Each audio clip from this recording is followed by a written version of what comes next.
Hello. It's on a sad day note when we lost Kobe Bryant, a famous basketball player for the LA Lakers. He was very talented and he will be missed. We lost him sadly in a helicopter crash. So RIP to Kobe Bryant. Now I'm here to talk about the Star Wars sequels, The Force Awakens, The Last Jedi, and The Rise of Skywalker. Did I like them? Yes, I liked them. Was I entertained by them? Yes, I was. But did I love them? No. Do I consider them classics like the original trilogies and the prequels? Yes, I like the prequels. Big whoop. Want to fight about it? Me neither. I don't want to fight either. No, I don't consider it as good as the prequels. Now, when these films were announced, that was to make up for the prequels. Some people really thought the prequels brought the Star Wars films down, story down, because there was no enjoyable, fun element to it. And when these films finally came out, it had fans divided. Some fans said it was better than the prequels. Other fans would say they hated it so much it made them appreciate the prequels even more. Me, on the other hand, I'm kind of in between. How did I feel about them? Well, let's go back to The Force Awakens. Entertaining, it was fun to watch, but it was essentially a remake of A New Hope. With few differences, yeah, but it's essentially the same story, if you think about it. How did I feel about Daisy Ridgely as Rey? I liked her character, but my problem is that they made her too much like a superhero type. You know, when Kylo Ren does this interrogation scene and starts using the Force to probe her mind, and for some reason he awakens all that power that she didn't know she had. And all of a sudden she's got knowledge how to use the Force. How did that ever manage? I mean, from what I heard, I thought that's something you had to learn. It's not something you know right away. I mean, if you think about it, Obi-Wan, Anakin, and Luke all had to have training for how to use that. And the scene where she gets a lightsaber, when she dons a lightsaber for the first time. All of a sudden, she's very skilled with a lightsaber. Again, that takes training. That's not something you learn right away. Now, as for the other characters, Finn, played by John Boyega, pretty good. I mean, a new kind of stormtrooper who gets knowledge, gets self-awareness, and turns to the other side was pretty good. Poe Dameron, played by Oscar Isaac, is pretty good too. He's kind of like this trilogy's version of Han Solo. BB-8, fun character. He's like R2-D2 he's given much awesome presence as the other droids were, like R2-D2 and C-3PO. Even they returned in their famous roles. Sadly, the original actor who played R2-D2, Kenny Baker, passed away a few years ago, not too long ago. And the guy who played Chewie, Peter Mayhew, who and was replaced too, so they're missed too. What do I think of Adam Driver as Kylo Ren? I don't think the character was much of a menacing presence as they tried to make him out to be. I mean, he wasn't very... he didn't have that much... I don't think he had much of a presence as Darth Vader did. I mean, maybe that was the point, but I didn't feel he left open anything interesting. And there's some things in The Force Awakens I felt they could have done better. Okay. It reveals it most way that Kylo Ren is actually Ben Solo, and he's the son of Han Solo and Leia. Now, that could have been done better. I mean, you could have revealed that. I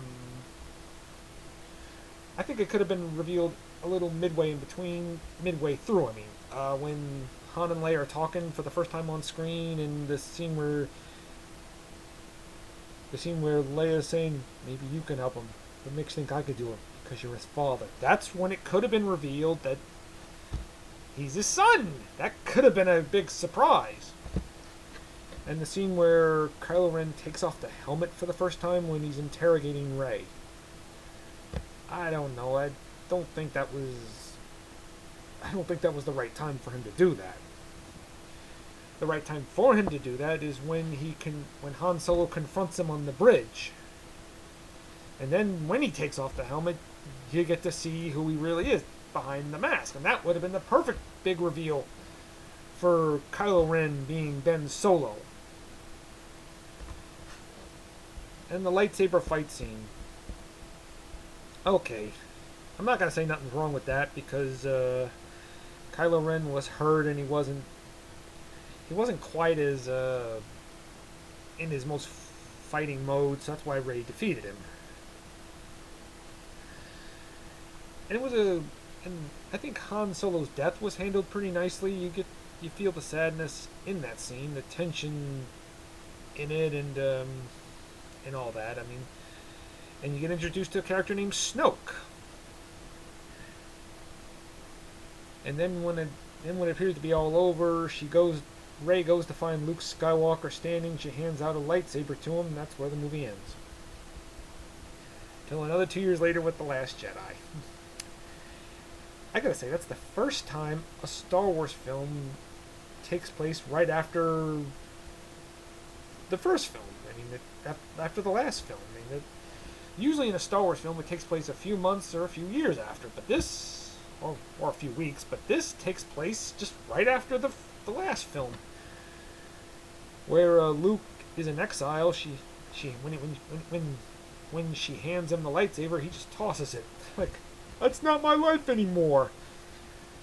Look, I get people were disappointed with Luke, but he's not the dashing young Jedi. He's a lot older and all that. And I didn't really hate this movie, to tell you the truth. I felt it was longer than it needed to be. Rian Johnson, who apparently is more better at writing mysteries, have you seen in Brick and Knives Out? Good movies, by the way. I mean, I admire the fact he put his own effort into this, but put in stuff that wasn't even needed. Like, I'll give you an example. When this new character, Rose, and Finn go to search for somebody in this Las Vegas like planet, this casino place, and then they meet up. Then they find these animals they set free. Was that even needed? Was that even a big part of the story that wasn't supposed to be? That was just there to make the movie longer than it needed to be, trying to make it more epic, sorry. And what else? And Kylo Ren and Rey are connected. They're psychically linked. We see more of Snoke this time, but we still don't know anything about him. And when Rey's with Luke, you're thinking you're going to get this big training montage. You do sort of get that, but not what you think. Not like it was with Yoda. And I like the scene where the shocking truth, it reveals why Ben Solo became Kylo Ren, because Luke tried to kill him because he saw a big vision of him being evil. It's just like his father in Revenge of the Sith. Sees his wife Padme die, and just like his father, he doesn't come to realize he was the cause of it. I mean, if he didn't try to kill his own nephew, maybe he wouldn't have become Kylo Ren. And I like the ending where he does admit he failed. Him in that part is what I did like. And Mark Hamill didn't like it because he thought it's just not totally who Luke is. and said Ryan Johnson wanted to play up against expectations, which I thought was cool. I mean, you think you're going to get a predictable moment and all that, but you really don't. But it kind of goes in another direction. What I didn't like is that this is because the character Rose was getting a lot of bad press because Finn was willing to sacrifice himself just to keep everybody safe, and he was ready to get a hero's death, and Rose stopped him. Because, oh no, you need to come with me, you need to be alive. Look, dying is never good, but if he was going to do it to save others, that would have made him a real hero, and then she does that. That doesn't make us like the character any less. Oh, it's because she was in love with Finn. That was basically it. Oh, and another character I was disappointed with was Captain Phasma. The trailers built this character up, saying her because it's a girl playing this person, built her up as this incredible badass in the trailers, and then you do nothing with her in either film. You just kind of write her off just like that. Oh, she's a nothing of a character. You don't learn anything about Rey's past. And what about Snoke? You kill him off quickly. He's quickly dispensable. Fans were disappointed. They wanted to know more about that character, and you don't do nothing with him.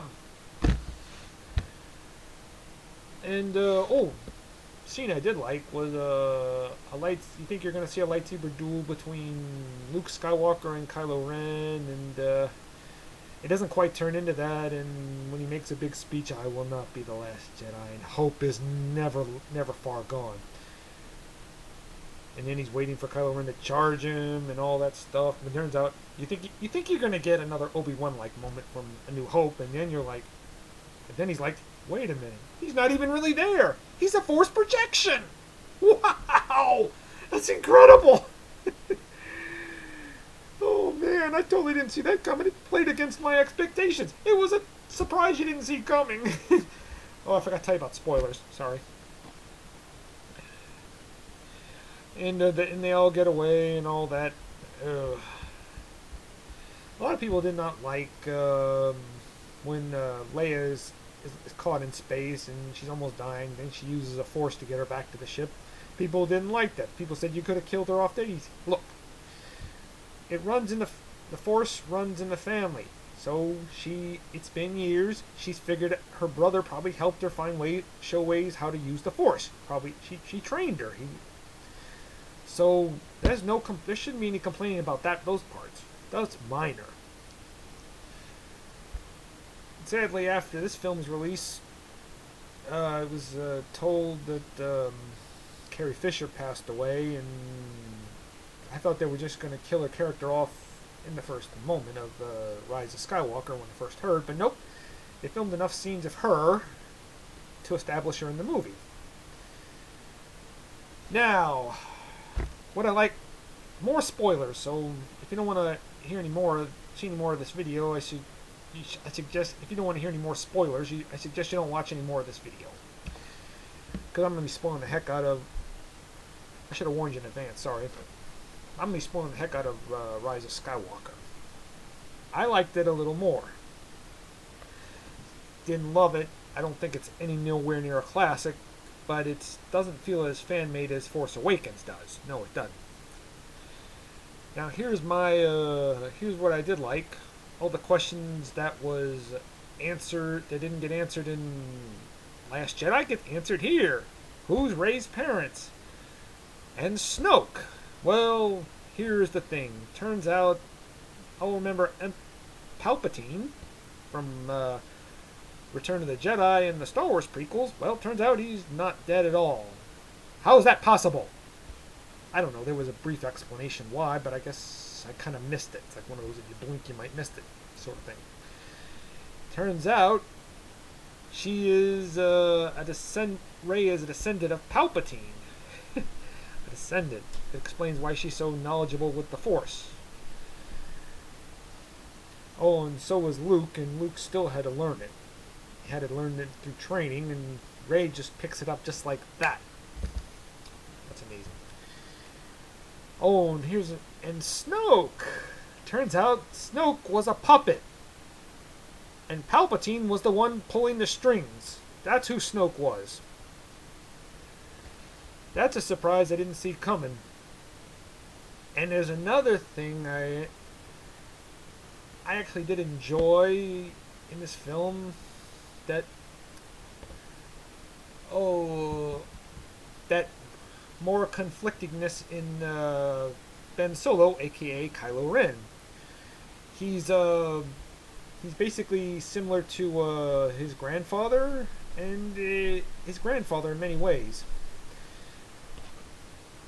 He basically becomes like his grandfather, and in the beginning, you see the torment and all that, but then you kind of notice in spots he's very conflicted. Like in Last Jedi, he had a chance to take out his mother. He didn't do it. And he has such hardened feelings for Rey. He could have let Snoke torture her, but he didn't. He saved her. So I really admire Adam Driver's performance in that part. He just really gave it his all. And I like the scene where he has a confrontation with Han Solo. I mean, that was just a force projection sent by his mother. That's what she sends it before. That's what she sends before she dies. I mean, and then the conversation goes a lot better, and he throws that lightsaber out to sea. Means he's no longer Kylo Ren. That character's gone on Ben Solo again. But the other characters are just not given much, well, Poe Dameron does okay, but Finn, they could have acknowledged that there was going to be a relationship between her and Rey, but they don't do it. They kind of hint at it, but they don't do any more, and they try to say that Finn is force sensitive.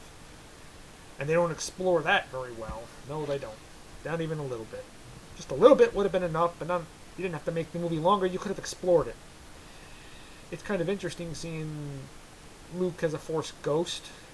That was pretty cool, and telling Rey, don't make the same mistakes I've made. You keep up with the fight. Don't give up like I gave up. See, that was pretty good, and here's where they add more stuff that I don't know if it was even necessary or just never explained. You could also heal people with the Force. And you could also revive the dead with the Force. Wow. If that were so, why didn't Obi-Wan do that to Qui-Gon Jinn in Phantom Menace? If you could revive people with the Force, couldn't Obi-Wan have done that? It seems like he had enough training to do that. Boy, they just added more stuff in that wasn't even needed. Although I did like the scenes with Palpatine was pretty good. I mean, the actor coming back in the role he made famous was pretty good. I mean, it's like I said, it almost feels like he never left. So good, such good special effects. It was even a different actor playing Chewie and all that. See, that's why I didn't really love these Star Wars movies. They were entertaining and they were fun, but they weren't classics. They just the characters had arcs, but not interesting arcs that just don't really grab your interest. You don't feel like there's an interesting story being told here. You don't feel the story's really thought out as well as the trilogy and the prequels. They were all thought out by George Lucas, and he had it all mapped out in his head. These films just don't do that. I mean, I feel like that was when Rey learned that she was a descendant of Palpatine. That was just added in just for the sake of adding it in. I mean, it's not like Luke Skywalker finding out Darth Vader was his father. That was thought out by George Lucas. He had that mapped out in his head. He kept it a secret from the cast because he wanted the actors to be as surprised as the audience was. Like, you totally didn't see that coming, but It just feels like they just added it in just to make up for the last film. That's what it feels like.